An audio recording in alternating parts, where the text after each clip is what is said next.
1865, USA. The president who foretold his death, haunted by dark premonitions, and the tragic secret revealed after Lincoln's assassination. The shadow of foreboding. He walked through the halls of power, the weight of a nation pressing down on his shoulders, and yet something darker pressed even more, something unseen, something that whispered, a shadow that lingered at the corners of his mind. Abraham Lincoln, tall, gaunt, eyes deep with weariness, sensed it before anyone else could. Not the politics, not the debates, not the cacophony of voices, but a singular, inescapable truth. Death. It was coming.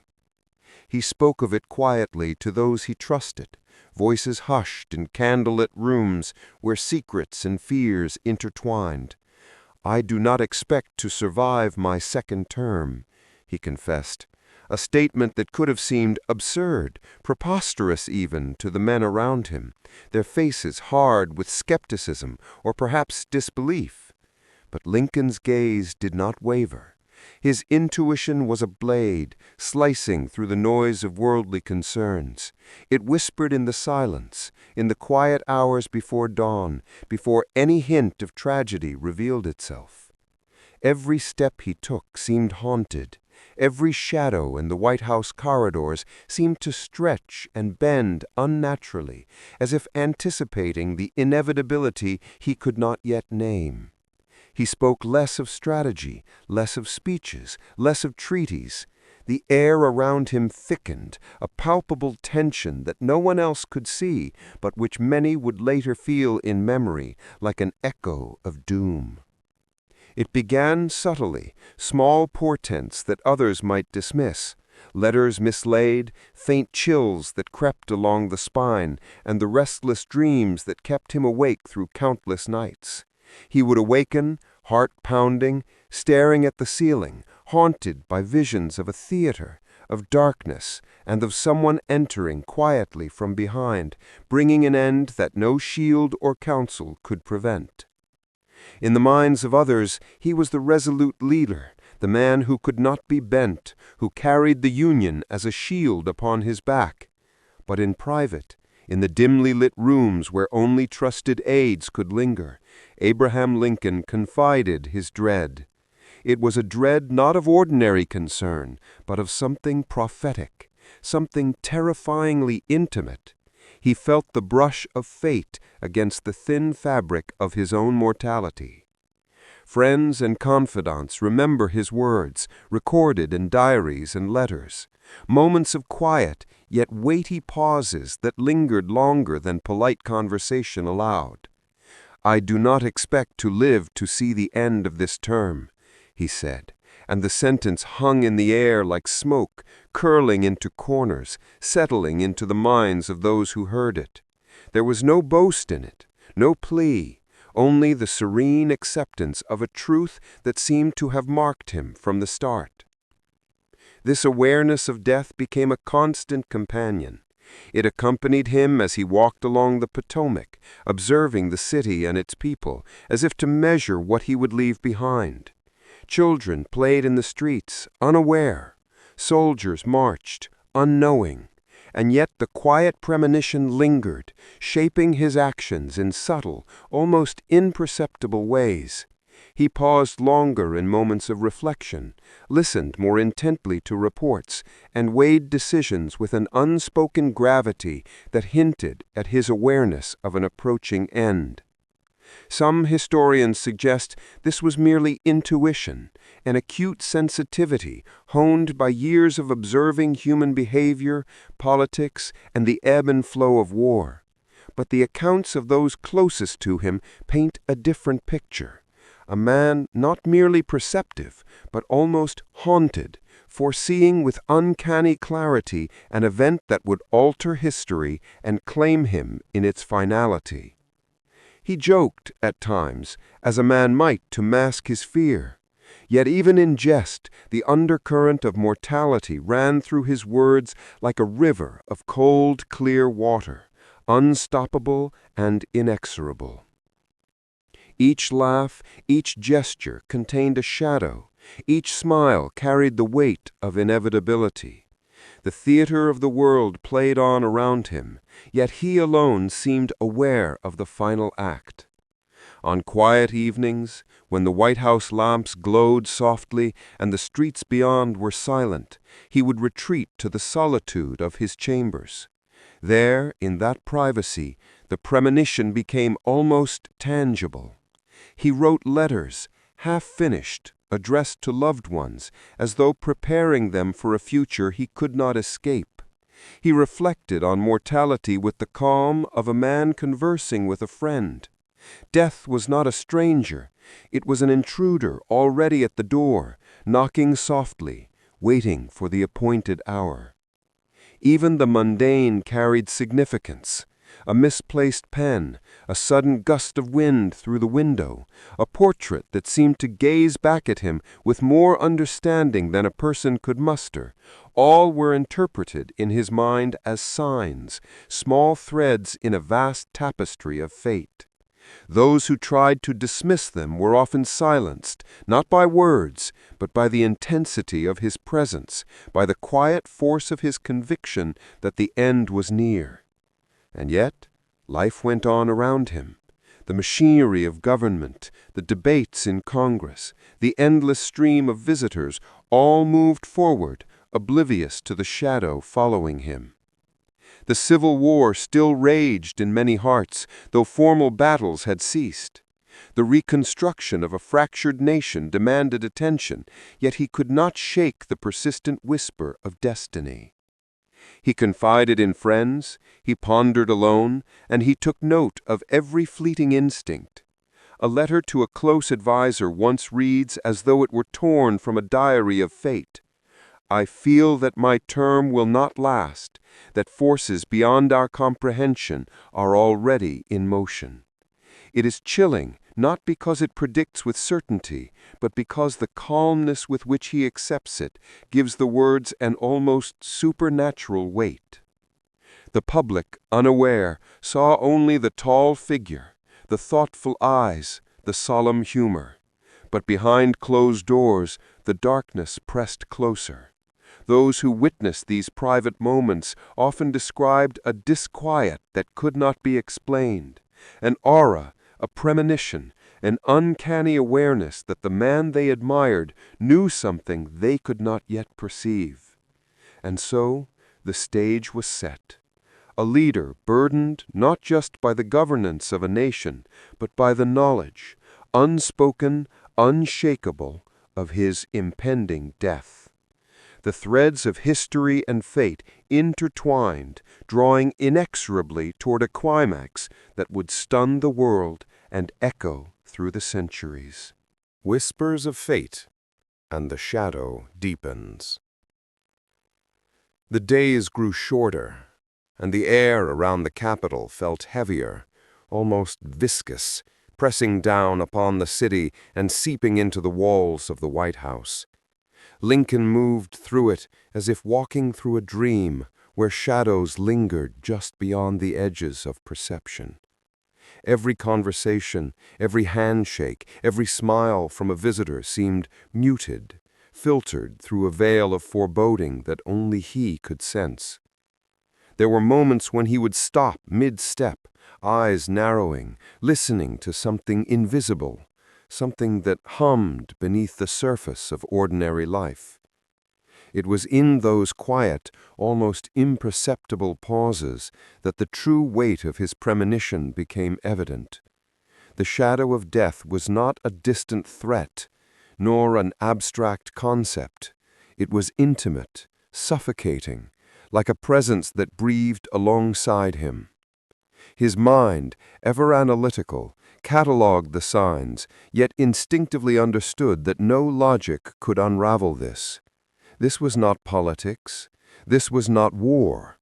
This was fate itself, unyielding, deliberate, unstoppable.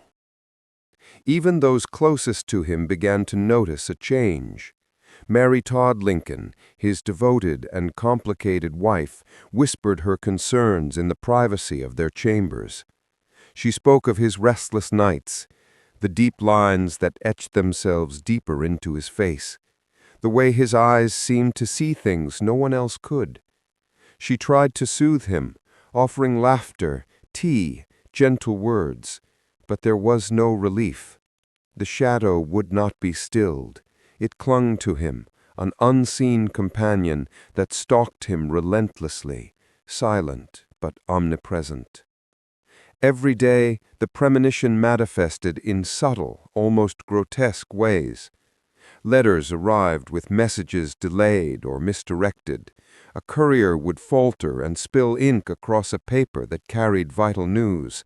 A candle would flicker and sputter as if warning of a flame that could not be controlled. Lincoln noted these events, yet he did not speak of them to the masses.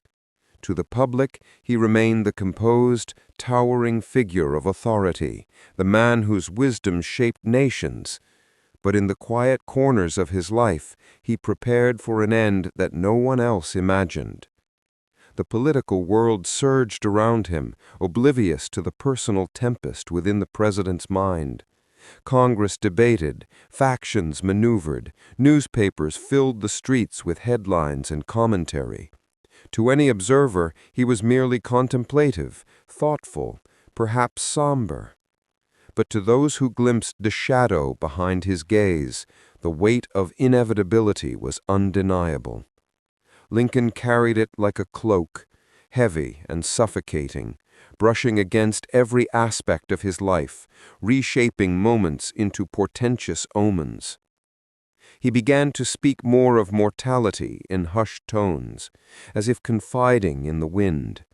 To an aide he murmured, almost absent-mindedly, "Some things are written, and no effort can alter them. I feel the end approaching." The words struck deeply, yet the aide, loyal and pragmatic, tried to mask his unease. And yet the truth of the statement lingered long after it had been spoken. It had the quality of inevitability, a chilling clarity that even rational minds could not dismiss. Outside the halls of government, the nation teetered between hope and despair. The wounds of civil conflict were still raw. The air itself seemed heavy with memories of battlefields, of families torn apart, of cities haunted by echoes of loss. Lincoln walked among this world with both tenderness and a grim awareness.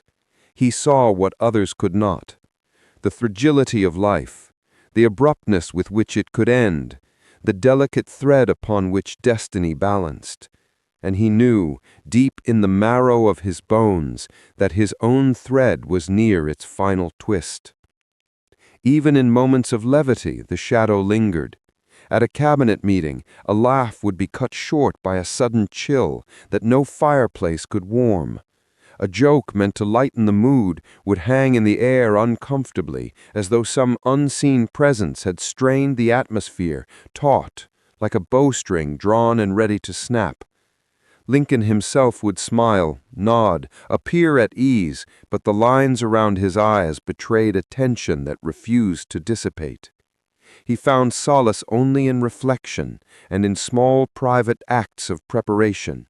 Letters were written and carefully stored, some to be read immediately, others for a future he knew he might not reach. Personal effects were arranged with meticulous care, instructions left for Mary and his children, thoughtful arrangements that revealed not only forethought, but a solemn acceptance of what he could not escape. The shadow of death was patient, and he had chosen, quietly, to acknowledge it, to greet it as one might an inevitable visitor. His people around him noticed moments of almost supernatural perception. Lincoln would pause mid-conversation, as if hearing a sound no one else could, as if seeing a figure just beyond the range of vision. He sometimes shivered, not from cold, but from the impression that fate itself had leaned close to whisper. Those who observed these moments later recounted them with a mixture of awe and fear, sensing that something profound and chilling passed through the room, invisible yet undeniable. Even his dreams were laden with premonitions. In sleep, he wandered through corridors of darkness, silent theaters, and empty streets. He encountered figures indistinct, shadowed, their faces obscured, yet their intentions clear. The dreams were vivid, almost tactile, as if the world of the unconscious had opened a window to inevitability itself. He awoke gasping, heart racing, the sensation lingering long after consciousness returned, a mark of the truth he had glimpsed and could not escape. Some began to whisper of prophecy. Others dismissed it as fatigue, the heavy burden of leadership, the strain of witnessing a nation in recovery from unspeakable violence. Yet Lincoln, ever observant, knew the difference. This was no ordinary intuition. It was the precise, terrifying certainty that accompanies visions of one's own mortality, and it demanded acknowledgment. He did not fear death in the ordinary sense. He feared the interruption of time, the abrupt cessation of all the plans and hopes he carried within him. The shadow also manifested in his physical presence. Friends noted the gauntness that deepened, the eyes that seemed to carry the weight not only of experience but of foreknowledge. He spoke often of the delicate nature of life, of the fragility of the human spirit, and of the need to cherish each fleeting moment as he prepared for a conclusion that seemed written in the very fabric of fate. And so, the final days approached with a sinister inevitability. Each event, each encounter, each gesture seemed tinged with the prelude to tragedy.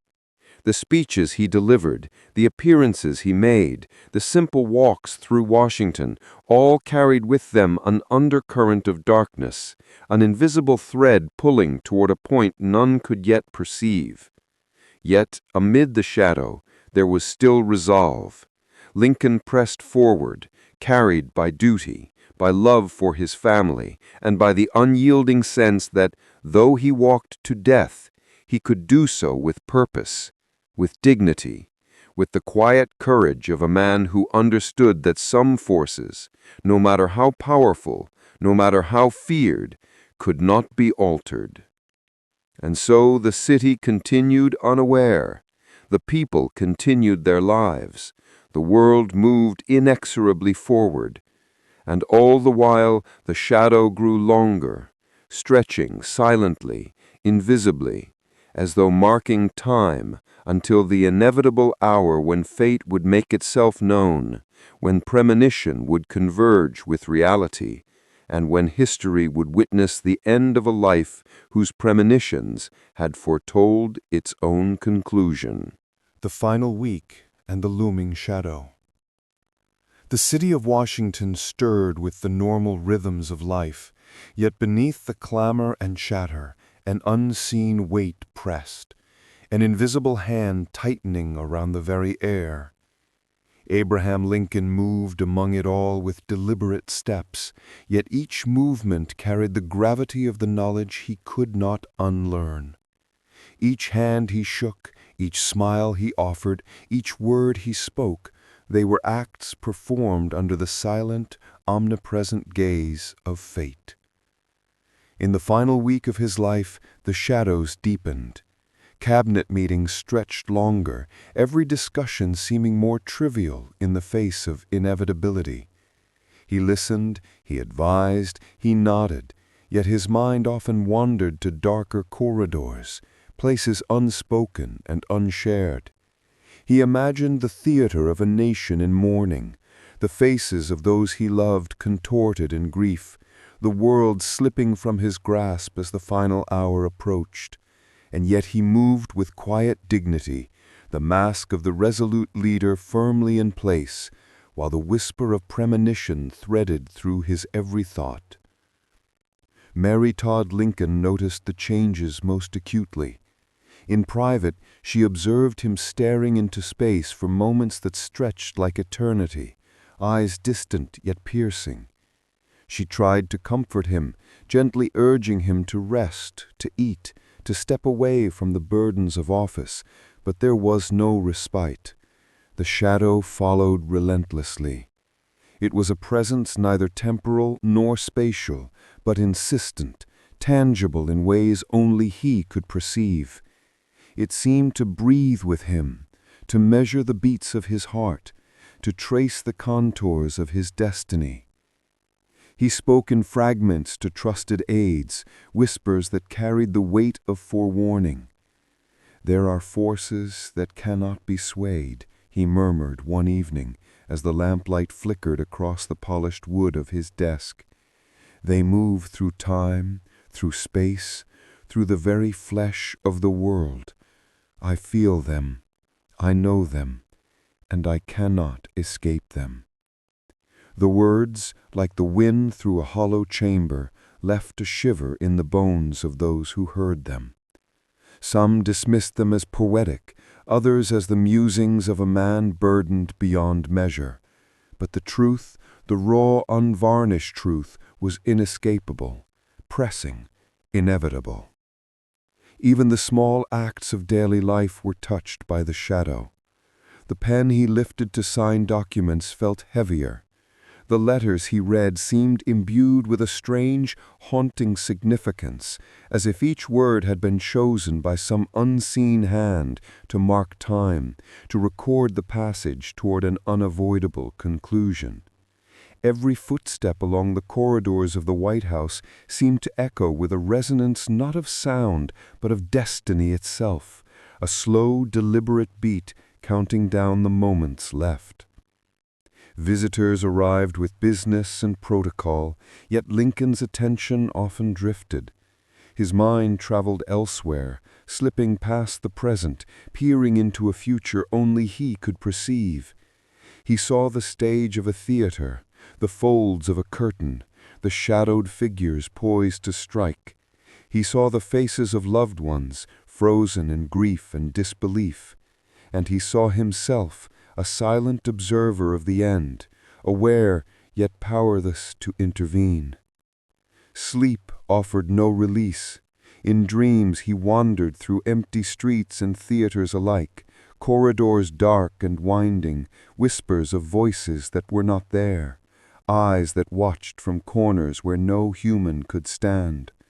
Figures moved with unnatural grace, approaching him silently, and each dream left an echo, a residue that lingered through the waking hours. He would awaken, sometimes shaking, sometimes calm, the duality of fear and acceptance intertwined so tightly that neither could exist without the other. Mary Todd sought to reach him through affection, through tenderness, through laughter, but the shadow was relentless. She sometimes found him staring out a window late at night, hands clasped together, eyes focused on a point invisible to all but him. "Abraham," she whispered, "do you not rest? Do you not sleep?" He would turn to her, a faint, sad smile touching his lips, a weariness deeper than she had ever seen. He said, "I am not afraid of sleep, my love. I am afraid of what waits when it is done." The newspapers chronicled mundane matters, speeches, appointments, and social events, yet none captured the undercurrent of fate that moved like a tide beneath the surface of history. Friends and colleagues, sensing his preoccupation, often tried to lighten his burden with humor or reassurance, but Lincoln's calm was the calm of a man standing at the edge of a precipice, fully aware of the fall that awaited him. His awareness was not terror, it was acceptance, the still, cold comprehension of inevitability. Even the preparation for public appearances took on an air of solemn ritual. He would adjust his coat, position himself with deliberate care, read speeches aloud as if to imprint them upon the world, yet always with one eye toward the unseen, the inevitable, the inescapable.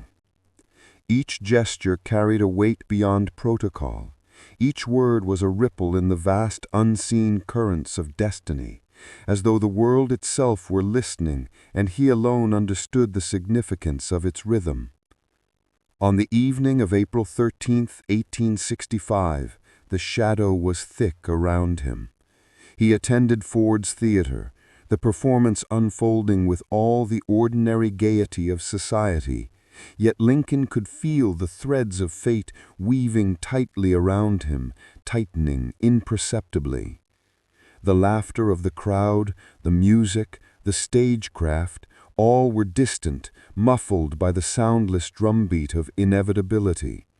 He knew, as surely as he had known in countless whispered warnings, that tonight would be a turning point, a moment where destiny would speak with a clarity that no dream, no instinct, no foresight could have softened. He conversed with friends, spoke quietly with Mary, smiled politely to those around him, yet every movement was shadowed by anticipation. The air in the theater seemed heavier, charged with the unseen, the inevitable. He sensed the presence of something beyond human comprehension, an observer, or harbinger, the slow approach of a fate long foretold but never named aloud. And so the final moments approached unseen, silent, inexorable. The threads of destiny drew taut. Shadows lengthened in his perception. The air seemed to vibrate with invisible currents. And the final act of a life marked by prescience, by awareness, by the quiet whispers of death itself, was poised to unfold. The final act and the silent witness of fate. The theater was alive with laughter, with music, with the soft rustle of silk dresses and polished boots on creaking floors. Yet for Abraham Lincoln, the room existed in two layers: the world of men and women, performers and patrons, and beneath it all, the world of inevitability, a shadow realm where every movement, every sound carried the weight of finality. He sat in his box, tall and still, eyes scanning the faces of the audience, yet seeing something far beyond them, something imperceptible, the invisible threads of destiny wrapping tighter around him with each passing moment. Mary Todd Lincoln sat beside him, her hand resting lightly upon his arm, unaware of the depth of the shadow he carried, but sensing its presence nonetheless. She felt the slight tension, the almost imperceptible tremor that ran through him, the way his gaze lingered, distant and introspective. He smiled softly at her, a smile both warm and sorrowful, as if he carried a secret that he could not share, a knowledge that stretched beyond the ordinary boundaries of human comprehension. The actors on stage moved through their roles with practiced grace, their voices carrying the story to the audience. To most, the evening was a respite, a moment of culture and amusement, a pause in a world still healing from the scars of war. To Lincoln, it was an intricate choreography of shadows and fate. Every gesture, every step, every word spoken on the stage reverberated through the corridors of premonition he had long felt. Each laugh in the audience struck like a bell in a cathedral of inevitability, echoing into the spaces where he alone could see the outlines of what was to come. In his mind, he walked unseen corridors darkened by the brush of prophecy. He saw doors that would open to horror, footsteps that would cross thresholds meant to separate life from death. And still he watched, still he waited, calm in the strange serenity of foreknowledge. There was no panic, only observation, a stillness that was almost unnatural. The shadow had accompanied him for years, and now it had reached the threshold of culmination, poised to reveal the truths he had long anticipated. The laughter of the crowd, the clinking of glasses, the gentle creaking of floorboards, all were notes in a symphony of fate. He felt them not as distractions, but as markers, signposts along the path that destiny had prepared. He shifted slightly in his seat, fingers brushing against the carved edge of the box, grounding himself in the tangible as he navigated the intangible. The air was thick, electric with anticipation, and yet unseen. It was a silence that roared in his mind, a quietude pregnant with consequences yet to unfold. Mary leaned closer, speaking softly of trivial matters, attempting to bridge the distance she sensed but could not measure. He nodded, listening, replying with gentle acknowledgement, but his attention was elsewhere, folded inward toward the inevitable. He felt the approach of something, someone, across the space that separated life from its cessation.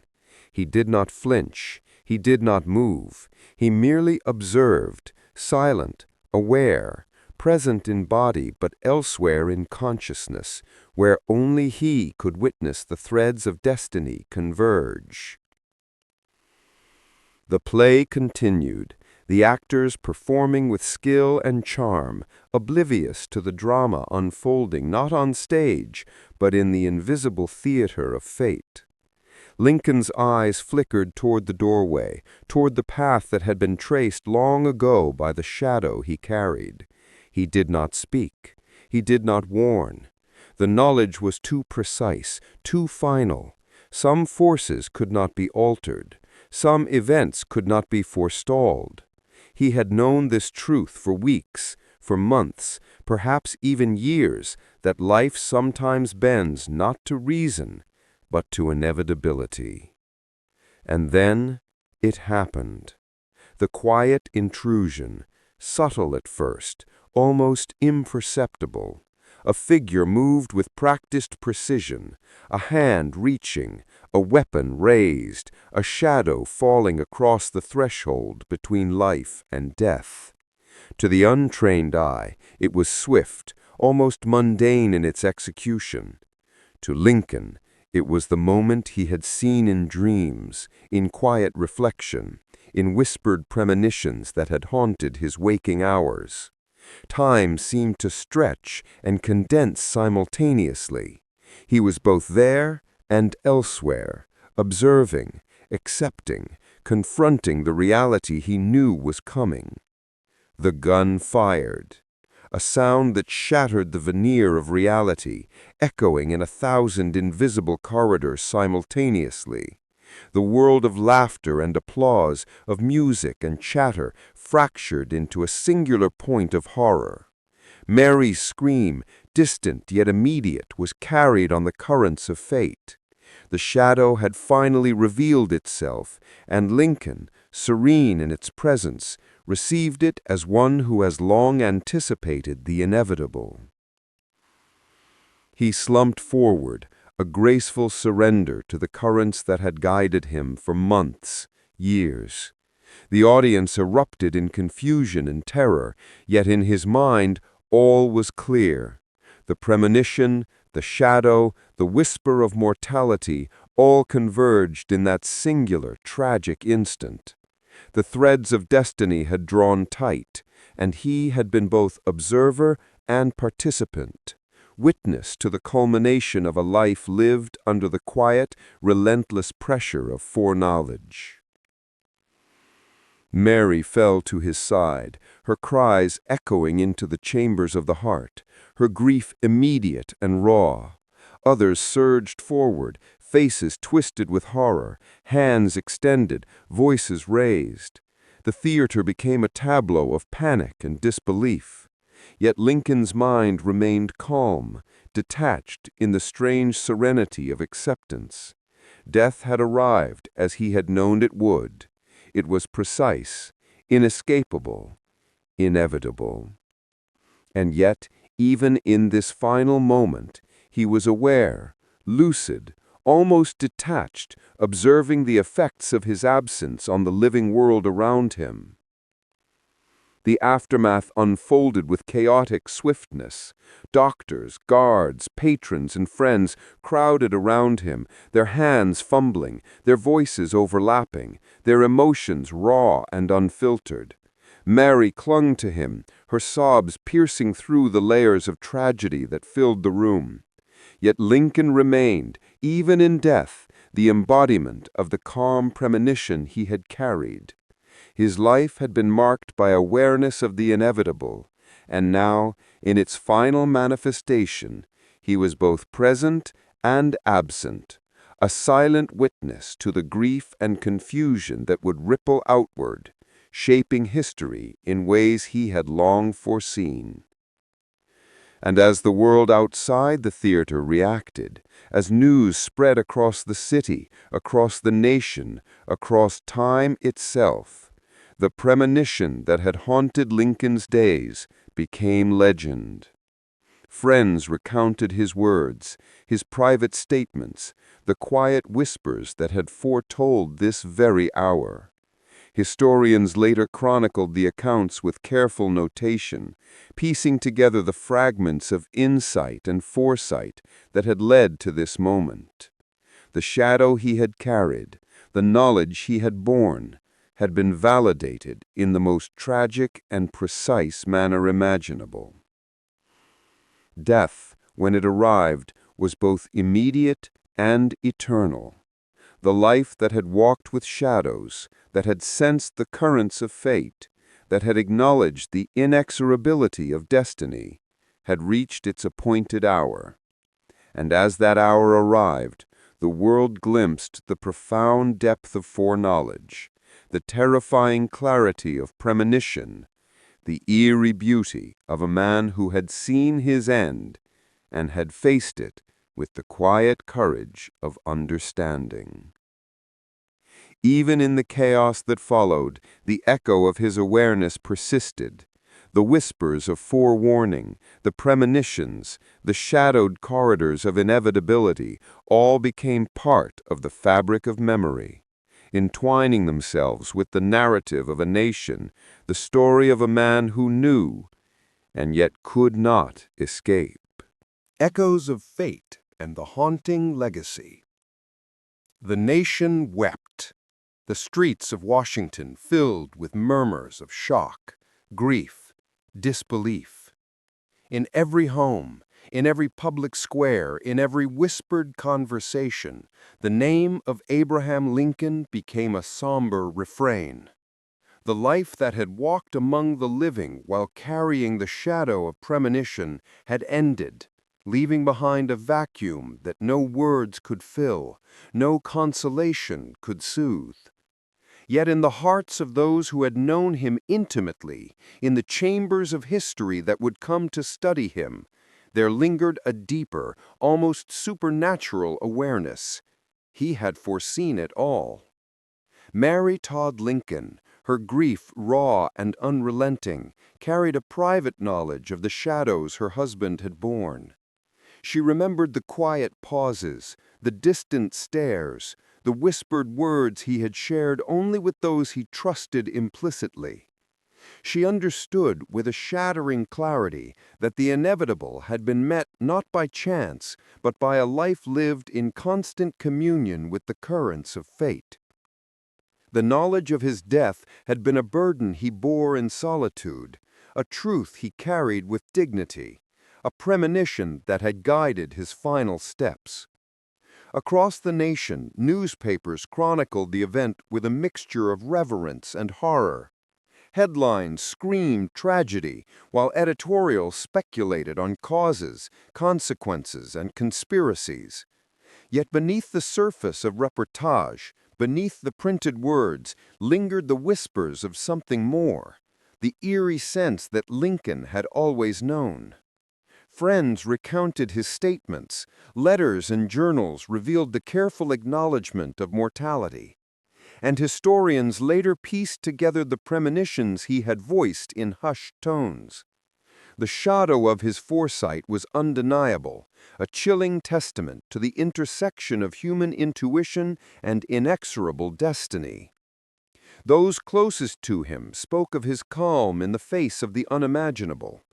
Even in the theater, in the moments preceding the fatal shot, he had remained aware, composed, attuned to the invisible threads of fate.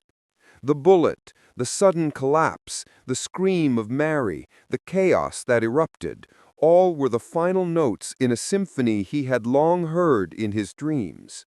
And in his death, The world glimpsed the terrifying beauty of a man who had walked knowingly toward the inevitable, who had seen the end before it arrived, and who had faced it with a serene acknowledgement of life's fragile and fleeting nature.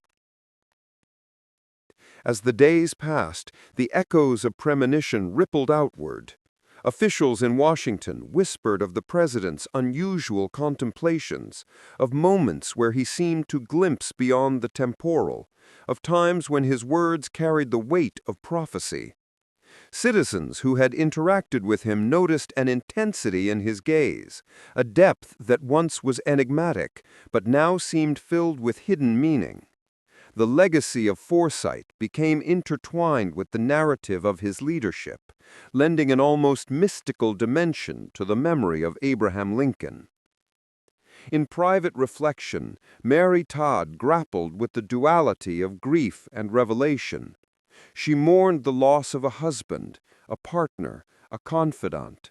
Yet she also understood that he had met death not as a victim, but as a participant in the natural, inexorable order of things. His premonitions had guided him, prepared him, shaped the final moments of a life that had always been attuned to the delicate balance between fate and action. And in that understanding there was both solace and an enduring, haunting melancholy. The nation, too, began to process the implications. Leaders in politics, in military affairs, in society at large, began to recount the statements Lincoln had made in private, noting the eerily precise awareness he had shown.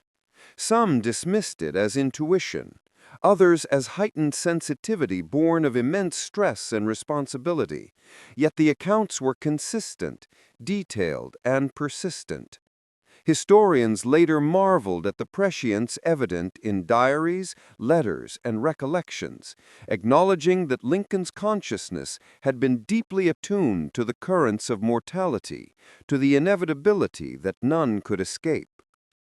The shadow, the premonition, the quiet certainty of death that had accompanied him, these became a part of the lore surrounding him. In classrooms, in books, in public memory, the idea persisted. Abraham Lincoln knew, had seen the edge of fate, and had walked toward it with composure, calm, and profound awareness. His life became more than history, it became legend, a dark fairy tale of foresight, mortality, and the inexorable intersection of life and death. As the weeks turned into months, the presence of Lincoln's awareness lingered like a silent echo. Visitors to the White House, historians poring over documents, families recounting stories, all felt the residual weight of premonition, a shadow that stretched beyond the physical boundaries of life into the intangible spaces of memory. The man who had carried knowledge of his own demise left the world a legacy not only of leadership and wisdom, but of profound insight into the human condition, the limits of control, and the haunting inevitability of fate. Even as the nation healed, rebuilt, and reflected, the story of his premonition remained. Scholars debated the nature of foresight, psychologists speculated on intuition, and storytellers wove the narrative into cultural consciousness. Yet underlying all discussion, all analysis, all contemplation, remained the undeniable truth. Abraham Lincoln had felt the approach of death, had acknowledged it, and had carried himself with a rare and unsettling serenity. The world could not change what he had foreseen, and his acceptance became a model of courage, calm, and profound awareness. The final reflection, the lingering echo of Part 5, is not comfort, but contemplation. Lincoln's foresight, his calm acceptance, his intimate awareness of mortality, all remain as reminders of the thin veil separating life from its cessation, knowledge from ignorance, premonition from reality. The shadow that followed him, patient and inexorable, teaches us that some truths are beyond human control. Some events unfold as they must, and some lives are marked by awareness that reaches beyond the ordinary limits of perception. And so, as the nation remembers Abraham Lincoln, it remembers not only the leader, not only the martyr, not only the man of history, but the individual who bore the quiet knowledge of his own end, a man who lived with shadows, who sensed inevitability, and who faced the ultimate act with a serenity that transcends time, leaving us with a dark, haunting, and profoundly human tale. A story that whispers through the corridors of history, urging us to listen, to reflect, and to wonder what we too might sense in the silent spaces of our own lives.